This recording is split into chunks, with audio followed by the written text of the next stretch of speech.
Our mindsets have a huge impact on our life and well-being, which is why today we'll go over 3 mindsets that are bad for you. The first one would be the victim mentality. And basically the victim mentality is blaming everyone and everything for how bad your situation is and how bad you feel.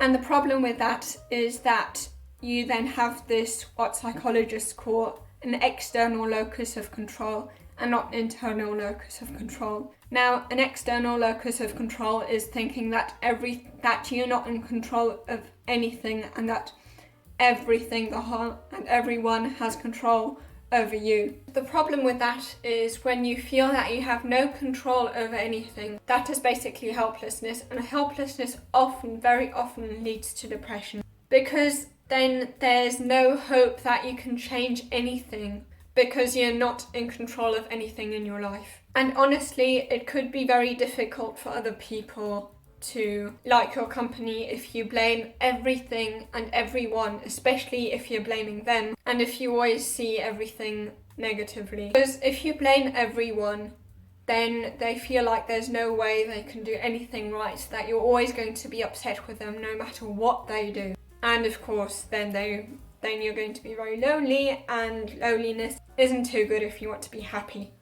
And then the second mindset you want to avoid is a fixed mindset, thinking that you've got talent from birth and that there's no way you can improve. You've either got a talent or you haven't. Now, the problem with that is that if you do something wrong, if you do something not too well, you won't try to improve it because you basically think there's no point, you're not going to improve anyway. Which of course, with any skill, you're going to be bad in the beginning and you're going to improve later on. And everything worth being good at is worth being bad at in the beginning. And it's not only the case that you won't try again after you've not done too well the first time, it could also be very likely that you don't try at all, that you don't even try once.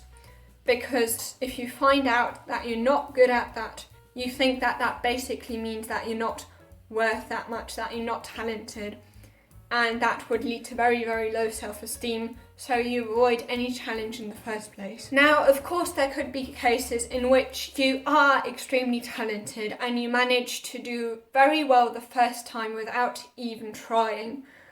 But even then, when you are successful, it would be a problem, not necessarily for your success, because then you'd be so talented that you wouldn't need any practice, but for your character. If you think that the reason that you're good at that thing is simply because you're talented and not because you had to practice, because that basically, thinking that you're talented then also kind of means that you're superior. And of course, if you want to have a good character, you don't want to feel superior to anyone else. Basically, then you would be a narcissist, thinking that you're better than others, therefore thinking that you have more rights than other people. What's funny is that we often tend to think that the more self-esteem we have, the more successful we are, or that the more self-esteem we have, the nicer we are to other people, and that people with low self-esteem are, for example, bullies and so forth. A psychologist named Roy Baumeister actually found out that people who are criminals have extremely high confidence, basically because they feel like no matter what they do, it's okay, because they're so great, they're allowed to do whatever they want, even though that's bad for other people. And then a third mentality you definitely want to avoid is the all or nothing mentality. Because people who have an all or nothing mentality feel that either they manage 100% of the time or they simply can't manage at all. And of course, with anything you do, you're always going to experience setbacks, no matter how well you do. And that's what often happens with diets. Many people think they're going to avoid everything totally, and then when they, for example, have that one cookie, they end up having a whole package of cookies simply because they're like, okay, obviously I can't do it, because if I could have done it, then I could have managed 100% of the time, and obviously I can't, so I've already failed, I might as well have the whole packet of cookies. And with all or nothing thinking, it could also be the case that you don't start whatever it is that you want to do in the first place, that you procrastinate because you feel like you don't have to do everything 100% right, then you're going to feel totally overwhelmed because the task of being perfect is definitely way too large and you're never going to get around to starting because it just feels too big for you. So these were 3 mindsets that you don't want to have.